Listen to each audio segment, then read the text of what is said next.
Welcome to another episode of Football is Only. Right now, we're reporting live from Spain, Malaga, to be specific. Coach Mike, Coach James, and me. The big thing I noticed was within the style of play. There's a lot of, obviously, it's possession based. Everyone talks about Spanish football being possession heavy, and then within possession base, they're switching the ball a lot. So, but switching it to possess, not necessarily switching it to attack. And they're doing this even in their third, right? So, say if the goalie gets the ball, rolls it out to say the right back gets it to midfield. The midfielder gets it back to the right back. That right back is switching it across to the left midfielder. And he's controlling it, bringing it down, dropping it back to the left back, back to the goalie. Yeah, back to the goalie, and then he's switching it, right? So there's a lot. And obviously, in order to do that, you need great touch, and especially aerial touch, right? The ability to bring a ball down, constantly bring a ball down. And so for me, one of the big takeaways is something. Like, we have players that can do it, but not as a whole on the team. And this is a piece that needs to be, added into our repertoire. But, I'll add on that too. I think what I noticed here, where most of the kids, the local kids, the fundamental was on point. Most of the kids have, or I can say all of the kids have, control of the ball. They're composed on the ball, movement off the ball, and movement with the ball. So the fundamental, all the kids can dribble, they have touch. That's the difference we don't have in DC or in the States, where we have some of the kids that have it, but overall as a team, most of our kids don't have that as a team. But what we notice here is the entire teams have a good touch, good control on the ball. And like Mike was saying, they always focus on possession of the ball. That's the only way they play the tactics, is just holding on the ball, I guess, making your opponent frustrated, tired, and then you can find an opening. They're always trying to break the line through passing and stuff like that. Yeah, and then obviously some basic things that we know as guys that play, but that seems to elude people back home is. These kids play every single day. Yeah. Like the teams train every day. You know what I mean? Like every day these guys are playing, and you see that outside of like the team playing, but actually individual players, like their physique. Yeah. Right? So you will see, we'll talk about the 7-year-old or whatever it is, 8-year-old with amazing calf, muscles. You know what I'm saying? And you only get that from like playing, running, every day. And so, I think this is, for us, like a lot of it was, for me, it was helpful to bring our families here because I think sometimes when I'm saying this stuff, or you, or we're saying these things, sometimes it sounds like, oh, you guys are just, you're being over the top. Yeah. You think everybody's gonna be messy, but these are not, these are messy level. Far away from very far. But the understanding is, if you're gonna compete, or if you're gonna prepare to compete, there's certain basic things that you have to have. And even, for instance, we're looking at the tots. The tots, their tots, the way they do tots, which is interesting, and it's something we're gonna mimic. But the tots are a team. It's a team, they have teams of tots. Like, I'm talking kids that the jersey, full jersey, but the jersey is rolling on the floor. The ball is too big. The goalies have gloves already.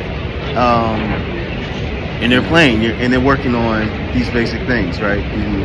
Motor skills, being able to receive the ball, being able to pass, taking guys on one-on-one, being able to control, dribbling.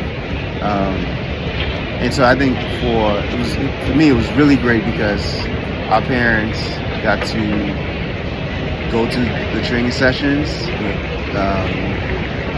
and they saw for themselves everything we are constantly talking about, which is needed. And so, for me, it was really a confirmation. We've been passing, and then what I also noticed as well is like the training sessions, right, where from the younger age group to the top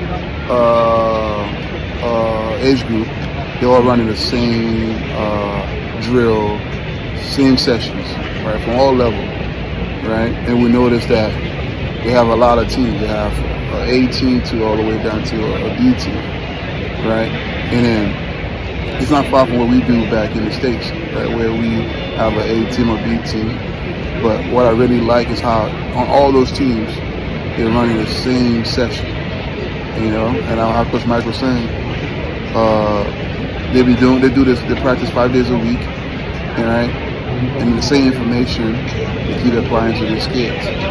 And then we believe that. I mean, of course, if we do that every day, that's why they're so clean and so with their touches and controlling the ball and the style of playing, which is possession, the Spanish style of playing.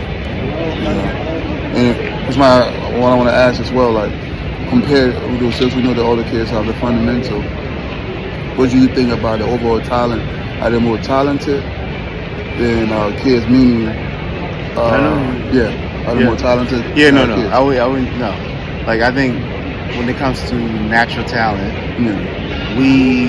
so a couple of things. I think natural talent, creativity, those things, we have it in droves. We have it in droves. Like, there's not even a competition. There's no competition there. Like, we have the natural talent and the creativity in droves. The big difference really is for us, I think, on a large scale in the U.S., we don't start early enough. And we don't start early enough, meaning like I said, like tots, right? The tots are training, I think, 2 or 3 times a week. The tots, and they're, of course, it's the culture, and so they're immersed in it. Like, even the game we went to last night, where it's just team song. It's just everybody. Like, it's a community event. But so for us, even though we have the talents, right, or the creativity, because we don't start early enough, we're missing some of those basic fundamental techniques. So, like, the thing I was talking about, like switching the ball, right? Even on some of our top teams, I mean, I've seen all, not all, but a lot of the ECNL, the MLS Next, the teams, etc., the new teams, and even DC11, even on our top teams, right? The ability to constantly, I'm talking about, like, within a 6-minute stretch, they switch the ball 8 times. But it's not just switching and just letting the ball drop and, like, the ball switch, the guy receives it, brings it down, pass. Once it gets overloaded on that side, a guy switch, right?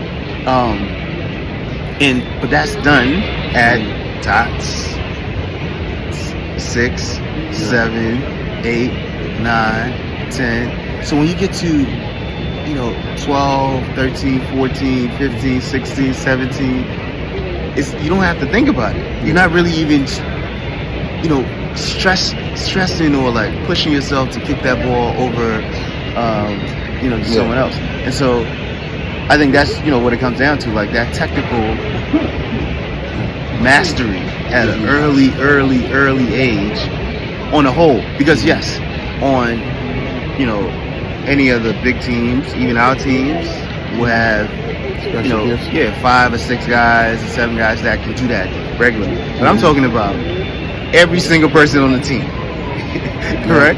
Not just the forwards or the attacking midfielders. I'm talking every single person on the team can switch that ball, bring it down, pass, switch it, bring it down, pass, etc. Right? So when everyone have that level of area control, it makes the pace of the game a lot quicker because you don't have to think, right? Because one of the things I noticed here, I mean, even we were talking about it last night, it's like nobody's thinking about who they're passing the ball to, right? Because the understanding is like, you have a touch. If I get this over, you're gonna bring it down, you're gonna control, you're gonna figure something out. I get it over, right? And so that I think is a big piece where that's true. And then like the speed of play as well is quicker compared to us. And like Coach Mike said, because they all have the fundamental down, so the decision on the ball, off the ball is even quicker. They're not afraid to pass it to anyone, right? So it's easier for them, even in the gameplay, since they have everything, the fundamental down. I feel like they even develop, not even in practice, but doing the game as well, faster compared to us, right? And then it's funny because most of the team and the team who saw some of the guys play, they're all because it's a Spanish style of play, so they're playing possession. So the team that have the most creative player or the most, one of the faster players, usually what we saw will be the team that would dominate, right? So I mean, I think that what they're lacking here is just the creativity. And in the U.S., I think we do have to act. The kids are going to take you on, but we just lack the understanding. Like Coach Mike said, we didn't start early, right? And what I love too about with the tots, right? They're teaching those kids how to celebrate, singing the team song at an early age, you know. So I think that culture really play a big part here. Yeah. I mean, the other thing I would say, and I brought this up as well, is that because they train so much or so often regularly, and it's, you know, the season goes from, even at, you know, the youth level, it goes from September to June, right? So of course, you know, like we, DC 11, and a lot of the serious clubs in the U.S. have the same idea of a schedule. Obviously, they benefit here from having, you know, better weather, facilities. Facilities is a huge piece, right? Because I mean, if we were to show the facilities, it's like class, right? And this is what like youth players are using, not even professionals. Yeah. So, but because of that, right? Because you're running, training, thinking about the game so often,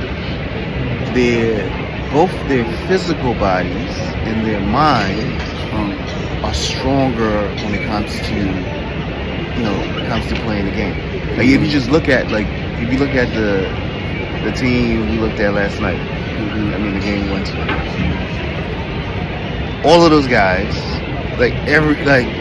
everyone has a physique of someone that you can tell, like someone that's doing their craft, doing it. And then even at the, you know, the 7-8-year-old level, the body starts forming, right? And of course, you can't see the mind, but you can see it by the way someone is thinking about the game, the way they approach one. Here's one of the things, this could be my last thing. One of the things, we were playing, so U9 or U10 was playing a game on half a field. And that same, like say the A team of that age group was training on the other half. Not once. And this is a real game that's going on, and like, you know, active people celebrating, all this kind of stuff, goals are being scored. Not once did the teams that are training, literally it's like this, right? This is where the game's taking place, this is where people are training. Not once did they get distracted to turn around and not focus on their training. Not once. Right? So that level of like concentration and maturity and focus on getting the most out of training. That's, that for me, that was one of the biggest pieces. And I was like, no, this is something we need to really work with our kids and all, all the kids that we're gonna come in touch with. That may not necessarily be in the club, but that we train or that we speak to or we mentor, etc. Yeah. So That's it. but it was good. You want to keep going? I'll just stop.